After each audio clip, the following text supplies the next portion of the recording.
Hello, hello. So, I've been trying to think for a while how to put this into words, but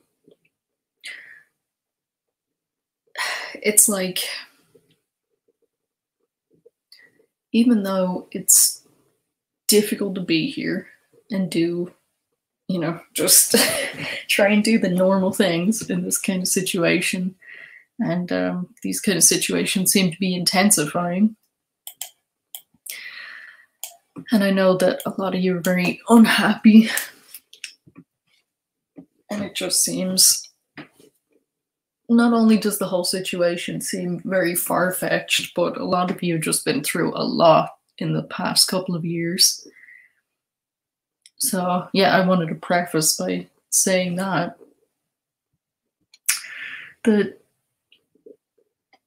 basically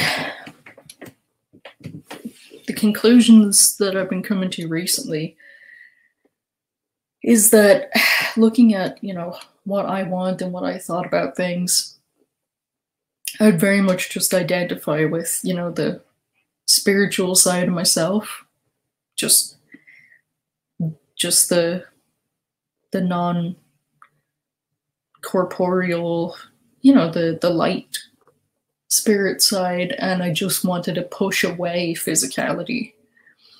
Because over physicality, just especially here, is just such an ugly thing. And I really, just the more deeply I ponder on this, the more I think this is where a lot of our, not our personally, but, the broader scale of existence in this bandwidth of reality, I think a lot of the problems all come back to over physicality. And this whole thing stemmed from my recent ideas of most things being belief. And I did a lot of deep searching in my own consciousness for, how I approach things as a consciousness when I was much younger, when people were, hadn't drilled into me their perspective of reality and how real it is, for years and years and years. Because you believing everything is so real makes it that way. So when I kind of stepped back from that, I started to realize that not only is so many things that we experience, or at least that I experience, belief, and just beliefs, either very strong beliefs or very fleeting beliefs, but it is just that. But also, day to day, especially when I was a lot, younger, but it happens now too, is anything kind of odd that I would see, I would just kind of try and edit that out. As in, like, I would see it, but just kind of try and overlook it to hold on to a particular storyline, a narrative of this is so real, this is so real, this is so real. And I like I said, through searching in my own consciousness, I got to a point of saying, wait a minute, if I need to edit things out to make this story, likely to make this appear so solid and so real and so unflexible to myself, then it's not so. As in, seeing weird reality glitches and seeing, strange things go on, whether in your peripheral view or just, straight ahead of you. If you have to edit those things out to try and make yourself believe that there's nothing weird going on because everything is so real, do you get what I'm saying? I finally have reached that point of saying, okay, this is just a deeper density of dream that I'm in right now. And it's taken me so long to get to that point, because it's not that I haven't thought about these things before. It's just that reality would not react. You know what I mean? There was that kind of seeing my surroundings, but either believing so much that I was separate from my surroundings that there was no reflection of consciousness there. Like, no matter what I thought, it seemed like everything around me was not hearing me, was not reacting to me, it wasn't making any difference. So that held up the illusion that I was just, in this rigid conscious state that doesn't change, and that is, that is what everyone who's playing this game is trying to convince you that it is. But I would like to know,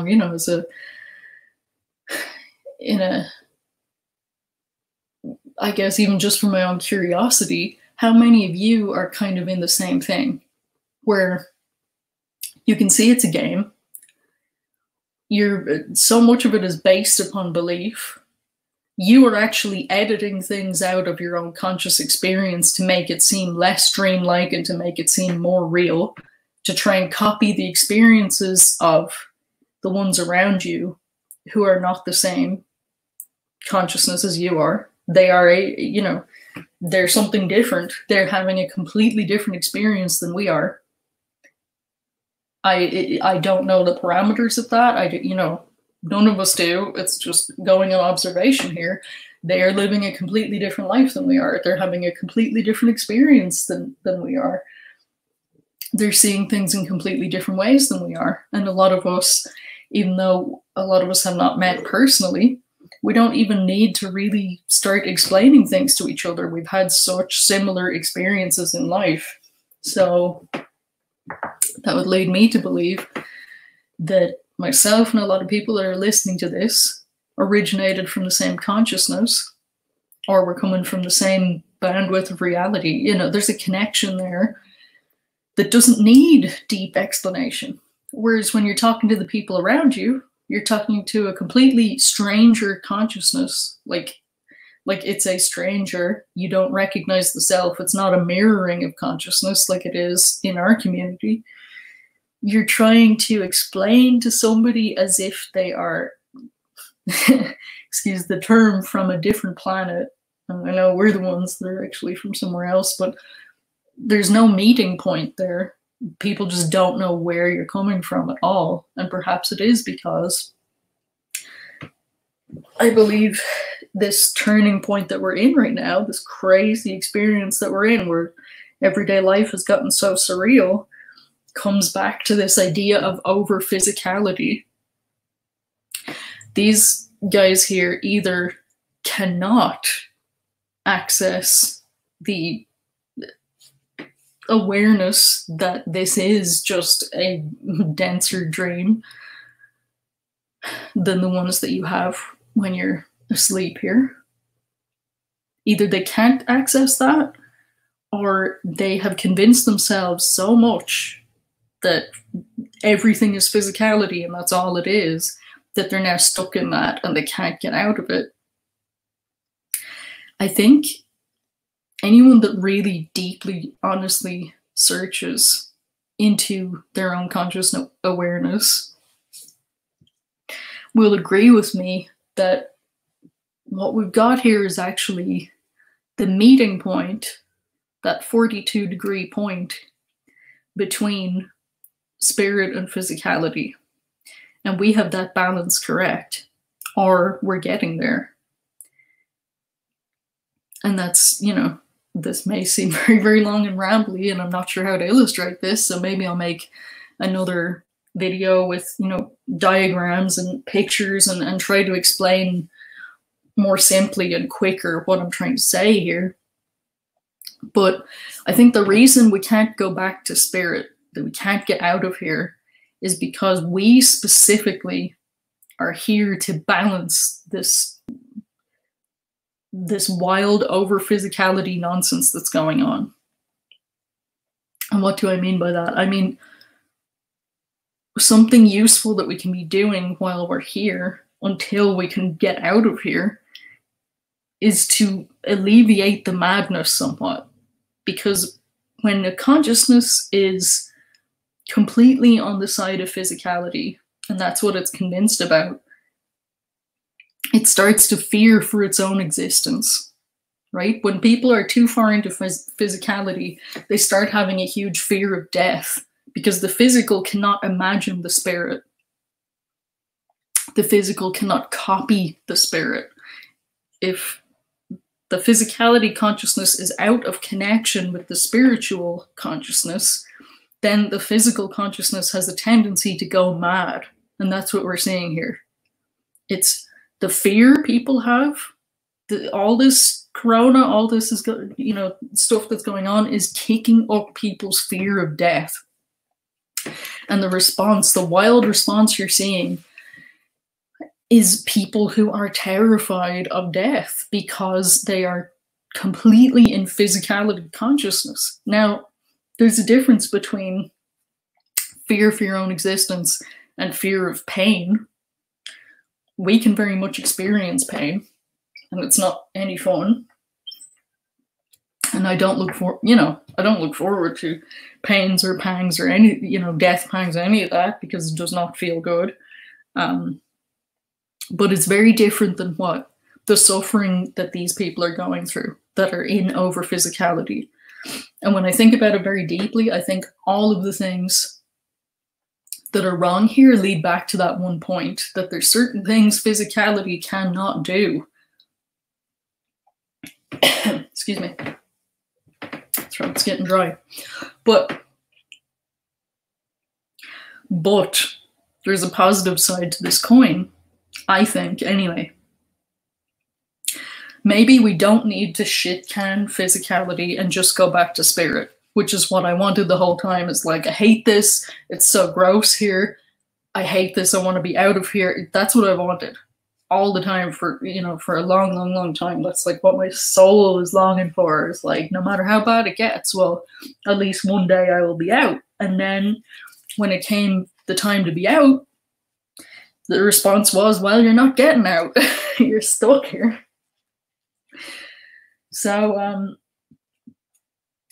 and I don't mean like, a suicidal self-harming way. It's just that I knew that none of this is, that over physicality is not right, and it's not the way that things should be. But anyway, what I was saying about the good balance of it is, think about what existence could be like if we could balance those two hemispheres. If we, the ones here that are representing the consciousness of spirit, could connect with the consciousness of physicality, we could dream, like live dream, like have a whole new reality that is different than anything that's been done before. Like, we could dream on a level of density. We could find that sweet spot between the physical and the spiritual. And we could basically have, it's like, if physicality isn't afraid of its own death, it can actually be very useful for structure and for making all kinds of things happen. Now, for, the astral realm and the worlds there and everything like that, that's all amazing and wonderful, and it's very much on the side of spirit. It's very, very light, and it's not very dense. But what I'm saying is, what if you could have the most amazing, fantastical reality going on without all these blocks and obstacles and everything caused by over physicality, but instead of getting rid of physicality, if we could bridge the gap and have the two things work together, then we could save physicality from madness, and we could dream in the physical. We could have an existence that's beyond anything we've seen before on either side of the coin. And it might be crazy pants, but I think that's why we can't get out right now, is because the experiment that's going on here, I believe, is not just that physicality has gone mad and it's trying to eat everybody and it's, endlessly negative. Because the obvious answer would be just get rid of it, shut it down, get rid of it, get us out of here. And we're seeing the situation is going on and on and on and on and on and on and on, and that's not happening. So what if we could take aspects of physicality, or at least emanate aspects of it, and actually use that? Then would this consciousness experiment be successful, and we could actually move on to whatever the next level is. And I know some people might say, oh, well, that's just heaven on earth you're talking about. And I'm like, you could interpret it that way, but I'm more thinking of it as streams of consciousness. And the whole problem, the whole equation, the more I dig into things, is just consciousness fighting against itself. As if we have two massive hemispheres of a massive brain that just cannot bridge the gap. So therefore there's insanity going on. It can't, you know, it's just going around in circles. We're not getting anywhere. I'm like, if we could bridge the gap and work together, then we instantly could get everywhere. Because we can animate everything. And we have memory and knowledge of what the world was like before, so we can bring that to the table.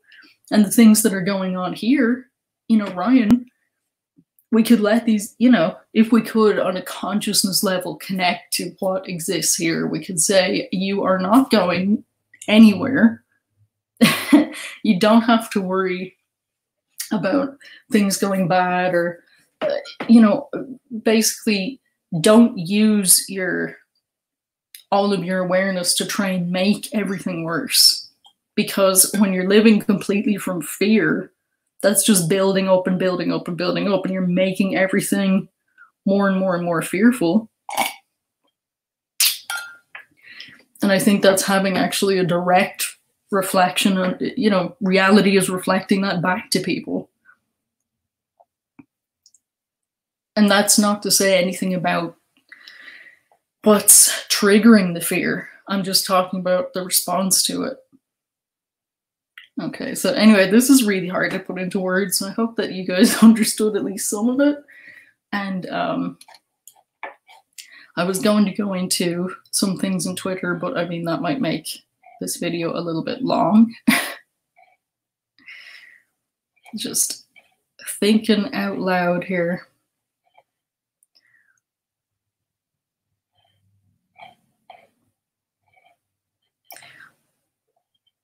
But I really think we have to take something away from this experience to actually exit this experience. Here's Melinda Gates wearing an upside down cross. She's also giving advice. Where is she here? Giving advice on pandemics, telling governors they're moving too fast, doing all kinds of things. So it's not just Bill now, it's Melinda telling people what to do. There's some massive protests in Germany for hashtag jail Bill Gates. People are just, they know things are getting bad and they're pushing back.